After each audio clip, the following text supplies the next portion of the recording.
februar, það er ekki lengra síðan en það. Þetta eldist ekki það á honum. Það var 49. Og það með að koma með sér í fljótin. Og ná í bíl. Viltu þetta búin að heita? Heyrðu, og það segir við þurfum að ná í hérna transit. Já, allt í lagi með það.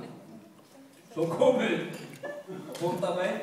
Mér finnst þetta sniðugt núna, ég aldrei skammast í þessu flótsöfn. Jú, það var annað skiptið, það var öðru skiptið, það kom á skiptið.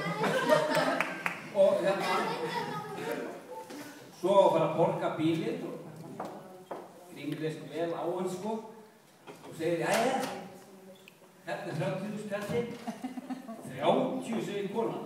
Já, segir Grímur. Það er ekki 30. Flóraði sér svona í eyránum. Nei, hann fór kosta 60. Nú, það er að segja 30 fyrir hann. Ég er bara ekki með meira. Fekk bílinn á þetta, svífur svo, já, setjum bílinn í gang allt í lagi, kemur svo inn og belgir svo og segir bílinn í rótinu. Belgirnir hafa gjörsamlega búin að sko eyðileggja hjólinn að það og borgaði helminga umsettu verði. Þegar kallinn hann lét okkur fara á bílnum og hann fyllt hann á olíu á bensinstöðinni, skrifa á reikningi hjá kallinum. Nei, hann gæti ekki látið sér næga að setja á bílinn. Þetta setja hann á bílinn sem ég var á og á brúsa.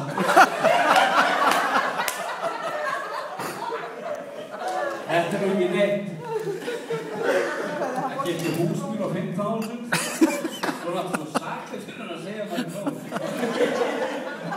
Það var allir í götum, góði úr honum eitthvað svona. Það fór út í húsastunni og keypti dúk og jötungrip. Þessi sagði sönn. Dúk og jötungrip. Og svo sagði mér, ég lappaði út með hann og svo sagði hann, þú létt mig ekki borga dúki, bara létt mig. Ég sagði, það er ekki nema von, þú setti dúkin aldrei upp á borðinu, hann var alltaf á gólfinu. Það var ekki að borga hann vegna þess að konan sá að hann.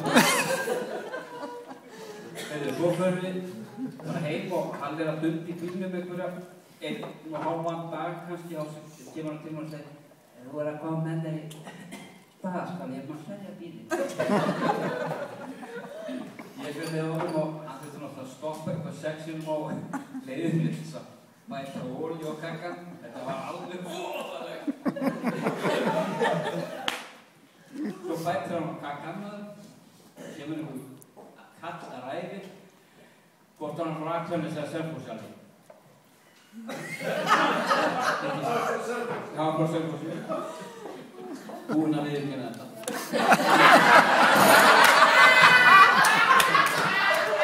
Heyrðu, hann er með tjaldvæg og ekki búið að vera gamlan tjaldvæg.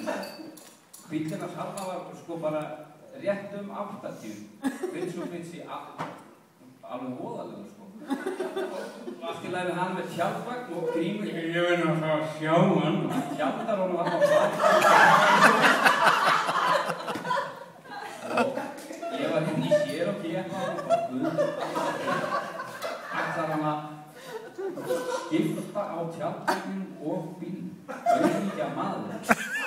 Heyrðu, þú verður allt í lagi að Grímur er svona fokkalega á tjaldvæginn. Og ég minni á að bílinn kostaði 15.000 áður en hann væri alla þessa vinnu ég vísi. Heyrðu, já, leist vel á tjaldvæginn og hann er settur aftan í Cherokee og ég þorði sko ekki að drepa á bílnum þegar fór að skrifa undir pappírinn. Það er að klára.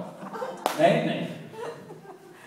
Það er sest inn á borð í staðarskála og Grímur bara, þú veist svona eins og bílasalari eru sko. Horfir í gegnum hausinn á það, allt æðislega gott sko. Og hann fer að telja 5.000 kalla olían. Heldur hann. Og þegar hún kemur á hann svona, þá dreifir við út í Cherokee. Og svo kemur hann sest við hliðina á hann, keðostað.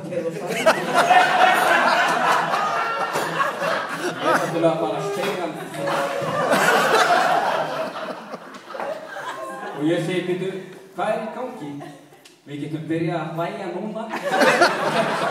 Ég fekk tjaldvagnin og fljúgugrúður. Þetta í þessu ávítu? Nei, þetta það svart.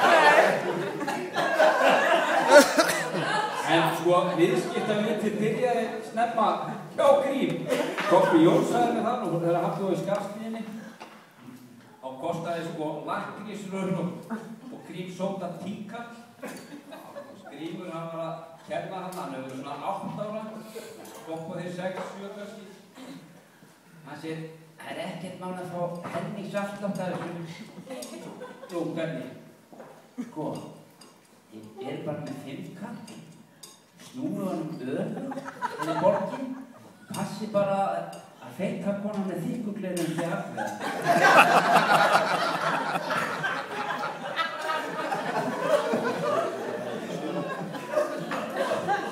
En endilega komum við að segja í sögur að þessum kóldrykk sem henni með okkur.